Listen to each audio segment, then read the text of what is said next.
দেখে আর পারি না। যে স্বামী ঘর থেকে দূর করে দিল তার মঙ্গল কামনার জন্য আমরা পুজো দেওয়া হচ্ছে। স্বামীর জন্য দৌড় উঠলে উঠলে উঠলে উঠলে উঠলে উঠলে পড়ছে। বাবা রে, ও মা, মাগো মরণ, তুমি কোত্থেকে এলে গো?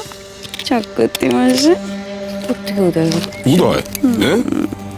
আমার নাম দুর্লভ চক্রবর্তী। আমি অস্ত যাই নাকি যে উদয় হব? বোকা মেয়ে কোথাকারের। আরে বল বল বল, আমি লক্ষ্য করছিলাম কার ওপর এত গজগজ করছিলি? আর বলো না, উফ, ওই প্রফুল্ল, হ্যাঁ সে আবার লক্ষ্মী পুজো করছে। কখন পড়াশোনা দিক নিয়ে উঠি করছে।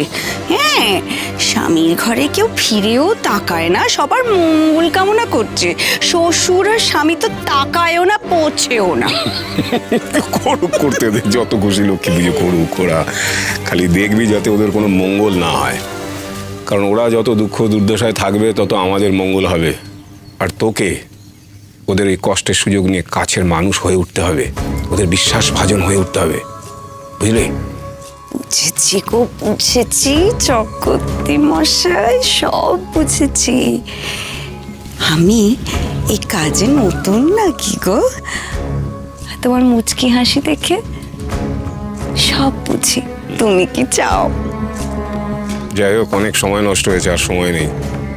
এবারে কিন্তু এই বনের পাখিকে জমিদার মশাইয়ের দ্বারে বসাতেই হবে। অনেক ওড়াউড়ি হয়েছে, অনেক। এবারে জমিদারের দ্বারে বসে ও ছোলা খাবে আর আমরা আমাদের ট্যাগ ভরবো। সে তো বটে চক্রবর্তী মশাই, সব বুঝি। কিন্তু অসুবিধাটা কোথায় জানো? ওই ময়নামতিকে নিয়ে সর্বক্ষণ মেয়েকে আগলে রেখেছে। কিছুতেই ওর নজর এড়ানো যায় না। কাজটা সহজ নয় বলেই তো তোকে ডেকেছি রে। শোন, ময়নার নজর এড়িয়ে প্রফুল্লকে তুই টোপ দিতে থাক, দিতে থাক। একদিন না একদিন নিশ্চয়ই গেলবে। হাতে সময় নেই কিন্তু আমাদের। হ্যাঁ, ফল এবার আমাদের পেতেই হবে। ভেবো না গো চক্রবর্তী মশাই, এই ফুলমণি যখন দায়িত্ব নিয়েছে, ওই প্রফুল্লকে খাঁচায় পুরবই। আজ না হয় কাল। আমি আজ থেকেই কাজ করা শুরু করে দিচ্ছি। যা করার করছি, তুমি চিন্তা করো না গো। এই না হলে আমার ফুলমণি সোনা মেয়ে।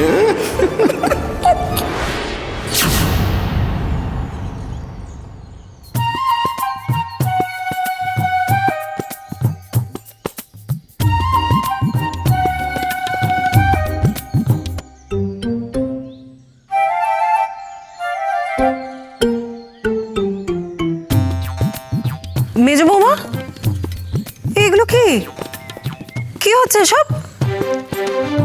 কাল তো বাড়িতে লক্ষ্মী পুজো। এ বাড়ির ছেলের ঘরণী গৃহিণী আমি, আমারও তো একটু কর্তব্য আছে। তাই মা লক্ষ্মীকে আহ্বান করার জন্য আলপনা দিচ্ছি। বেশ বেশ বেশ করেছ। বাড়ির বউরাই তো পুজো আচ্ছা বাড়ির সমস্ত কাজকর্ম করে, কিন্তু নয়ন বউ, তুমি পুজো টুজো করতে জানো তো? কি বলছেন পিসি ঠাম্মা? বামুন ঘরের মেয়ে আমি। ছোটবেলা থেকে তো পুজো আচ্ছা নিয়েছিলাম। পুজোর সব কাজ আমি একাই সামলাতে পারি। দুর্গা পুজোটাও সামলে নিতাম, কিন্তু আপনারা তো সেই দায়িত্ব আমাকে দেননি। তুমিও তো কোনোদিন নিজে থেকে এই সমস্ত কাজকর্ম করার উৎসাহ দেখাওনি। কি করে দেখাই? আপনারা বাড়ির বউয়ের থেকে বেশি বাইরের লোকের উপর ভরসা করেছিলেন। তাছাড়া আমারও প্রফুল্লর উপর একটু মায়া হয়েছিল। কদিনের তো মেয়াদ, তো যতদিন কাজ করতে চায় করুক না, তাই আর কিছু বলিনি। বাবা, তোমার তো দেখছি আবার বড়নাথ বইয়ের উপর খুব মায়া দয়া। আমরা আগে কিছু বুঝতে পারিনি। আমার দুঃখটা কোথায় জানেন? আপনারা শুধু আমার দোষটাই দেখেছেন, খারাপটাই বড় হয়ে উঠেছে। আমার ভালো দিকটা কোনোদিনও দেখতেও চাননি।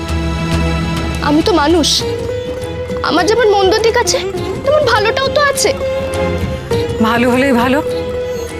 নাও, তোমরা এদিকে কাজকর্ম সেরে নাও।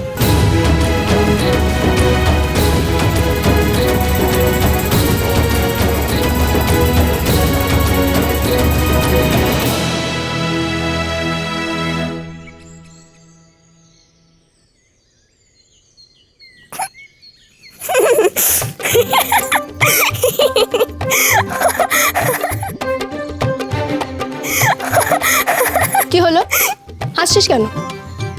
হাসার কি হয়েছে শুনি? মা, এটা কি কাকের ঠ্যাং বকের ঠ্যাং এঁকেছো তুমি? এটা আলপনা? বেশ তো, তুই দে না দেখি, কত ভালো আলপনা দিস। দেখো, আমি এসব পারি না, আর তাই চেষ্টাও করি না। তবে আলপনা দিতে বটে বর্দিদি। প্রফুল্ল দিদির আলপনার ধারে কাছেও যাবে না তোমার এই আলপনা। তুই তো আমার কোনো কিছুতেই ভালো দেখতে পারিস না, সব ভালো ওই প্রফুল্ল। দেখো মেস দিদি, যার যেটা ভালো তা তো বলতেই হবে। সাগরনাথ বউ আমার এই কথাটা কিন্তু ঠিক বলেছে। আমাদের বড়নাথ বউয়ের গুণের শেষ ছিল না। আসলে মেয়েটার কপালে তো শ্বশুর বাড়ি পাওয়া নেই, সেই সুখটা লেখাই নেই, তাই এই বাড়িতে ঠাঁই হলো না। ব্রজ, ব্রজ কোথায় যাচ্ছিস বাবা? জানি না মা, জানি না। প্রফুল্ল চলে যাওয়ার পর যে আমার জীবনের আর কোনো লক্ষ্যই নেই। চারপাশে সব কিছু কেমন শূন্য হয়ে গেছে।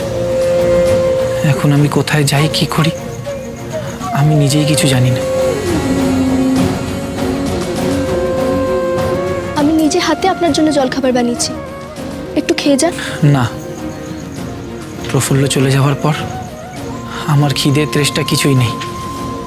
বাড়িতে পুজো, পুজোর বাড়ি ছেড়ে কোথায় যাচ্ছে? যাবেন না। আমার বাড়ির কোনো ব্যাপারেই থাকার কোনো ইচ্ছে নেই। তুমি আমায় বাধা দিও না নয়নবু।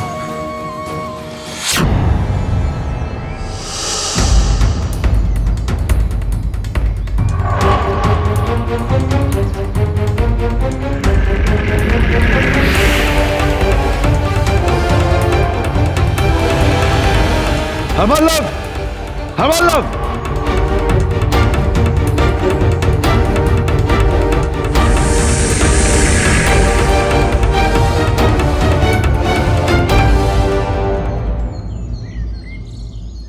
আমার লাভ, কাম আউটসাইড, আমার লাভ।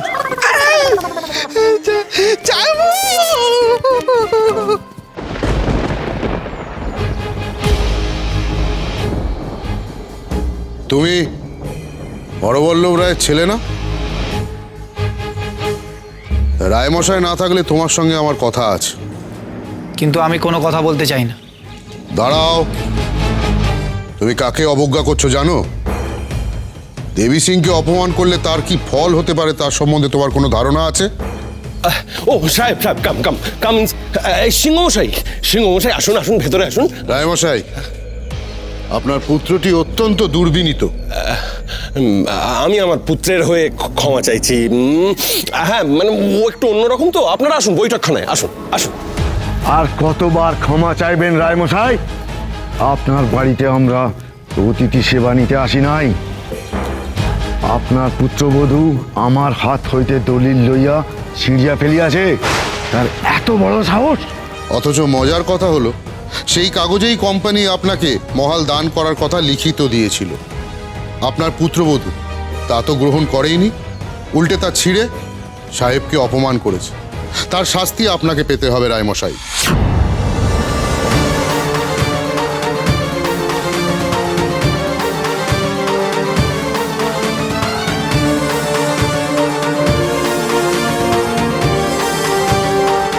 কোম্পানির কাগজ নষ্ট করিবার জন্য জরিমানা দিতে হইবে।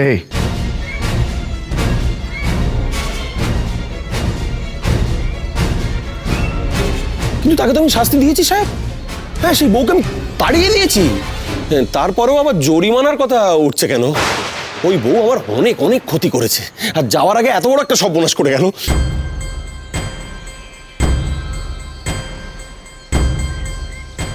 এই সেই কাগজ যেটা প্রফুল্ল দিদি ছিঁড়ে ফেলেছিল, আমি এটাকে জুড়েছি।